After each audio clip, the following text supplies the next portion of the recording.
itong buwan ng September, kahit ikalawang linggo man lang, maging maliwanag na yung sagot sa katanungan kung tuloy o hindi ang BSKE. Pero walang masasayang na pondo po. Yung mga nagamit, hindi masasayang. Well, sa bandang huli, wala naman talagang nasayang sapagkat yung mga in-overtime namin, yung mga hinire namin ng mga casual employees, yung mga EJO natin, emergency job order employees natin, yan naman ay mga ginamit doon sa panahon na nagpiprint tayo ng balota, naghahanda kami para sa eleksyon, and therefore, hindi naman nasayang yon sapagkat siguro ang sinasabing nasayang yung kagamitan. Pero wala po. Yung lahat na na-procure, nabili namin na gamit, balota na imprenta namin, kung sakali hindi man po ito matuloy, ay magagamit pa rin natin sa 2020 kung saan man nila, kung kailan man nila gusto na ipagpaliban ang halalan. Sinabi lang natin, dapat maging maliwanag kung kailan sapagkat katulad ng ballpen, katulad ng thumbprint taker, katulad po ng indelible ink, natutuyo yung mga yan, may expiry date na 1 taon. Ngayon, hindi muna namin pinapadeliver. Sinigurado muna namin na magiging maliwanag muna kung kailan talaga o tuloy ba. Dahil madali naman yung delivery basta natapos na yung procurement. So wala pong masasayang na kagamitan technically. So how about yung training po ng mga teachers? Hindi pa apektado? Hindi pa po namin sinisimulan yung training ng teachers. Magsisimula po yung training ng teachers sa mga 3 linggo mula ngayon. So yun po yung kadahilanan kung bakit kami nakikiusap na malaman kaagad natin kung matutuloy o hindi. Sapagkat pag nag-train tayo ng guro, siyempre po magbabayad kami doon sa mga lugar kung saan sila iipunin. Pakakainin po natin sila, may transportation cost po sila. And therefore, yan po yung isang bagay lang na sana maunahan ng kung ano man yung tunay na mangyayari, tuloy ba o hindi. Doon po muna sa maaaring mabaliwala na gamit, yung listahan ng mga botante sa labas ng presinto. Ongoing po ang printing niyan, pati yung nasa loob, yung po kung sakali mababaliwala lahat yun. Dahil once po tayo ay nag-reset ng halalan, pag-re-register muli kami ng mga botante, pag nag-register po kami ng mga botante, madadagdagan yung bilang ng mga botante, yung pong mga pampaskil sa labas at yung mga nasa loob, mababago na rin po at mag-iimprenta kami ng panibago. Hey, Chairman. Salamat po. Ilang araw na lamang, 34 days na lamang, filing na ng COC ng mga kakandidato, both barangay and SK. Pangalawa po, yung ating pong mga EOs, nagko-conduct na po sila ng mga orientasyon para doon sa mga nais kumandidato. So whether barangay or SK. At marami na po tayo nakikita niya sa social media na meron na pong mga schedule, meron na pong mga nasagawa at meron pong mga about to. Pangatlo, yung ating pong mga training ng mga teachers, magsisimula na po yan sa 2 to 3 weeks time, no? At malapit na po yun. Kaya nga po yung mga training materials, pinaghahandaan na po yan. Yung ating pong mga gagawing eleksyon, kakaiba po yan doon sa nakabis na ng mga teachers natin dahil automated po yun. Ito, balik uli sa manual. So yung isa sa mga importanteng usapin diyan, yung tinatawag na appreciation of ballots.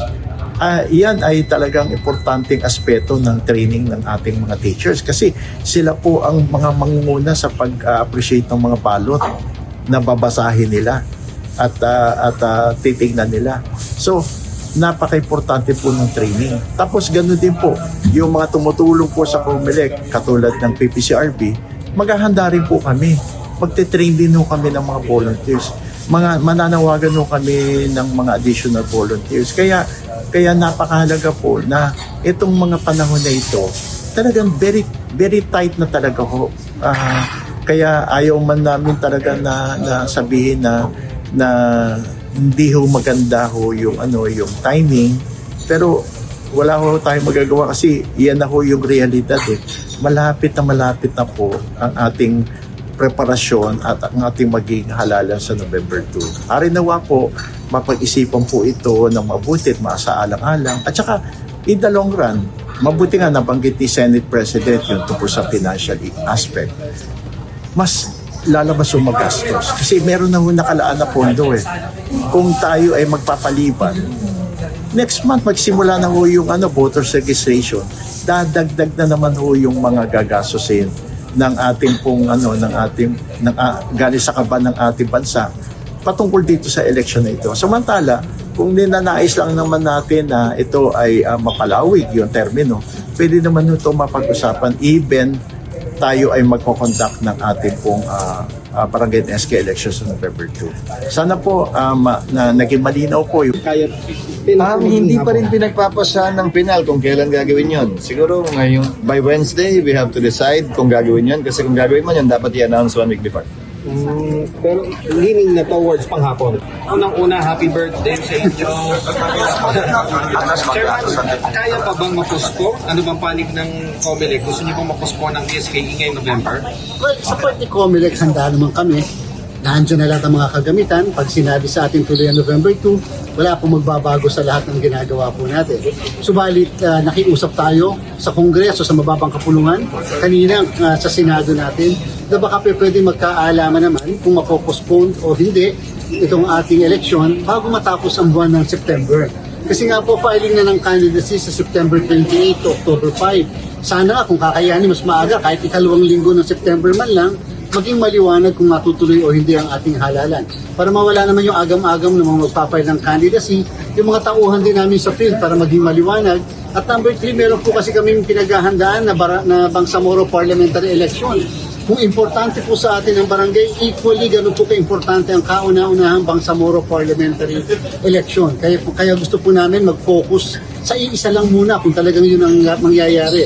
Focus kami sa Bangsamoro and then saka namin po problemahin yung barangay ng SK. So again, yung aming patuloy na pakiusap, itong buwan ng September, kahit ikalawang linggo man lang, maging maliwanag na yung sagot sa katanungan kung tuloy o hindi ang DSK. Sir, walang masasayang na pondo po.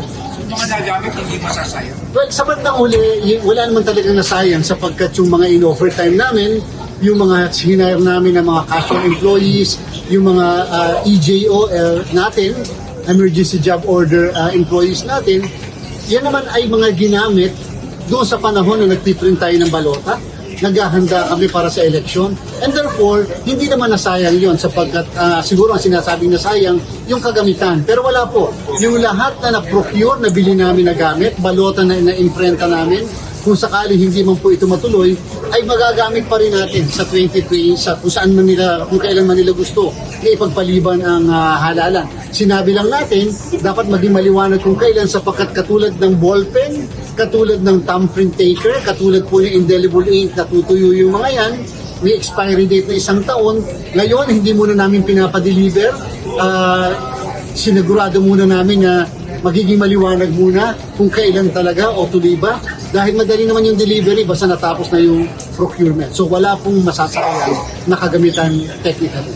Sir, about yung training po ng mga teachers, hindi pa apektado. Hindi pa po namin sinisimulan yung training ng teachers. Magsisimula po yung training ng teachers sa mga 3 linggo mula ngayon. So yun po yung kadahilanan kung bakit kami nakikiusap na malaman kaagad natin kung matutuloy o hindi. Sapagkat pag nag-train tayo ng guro, siyempre po magbabayad kami doon sa mga lugar kung saan sila iipunin. Pakakainin po natin sila, may transportation cost po sila.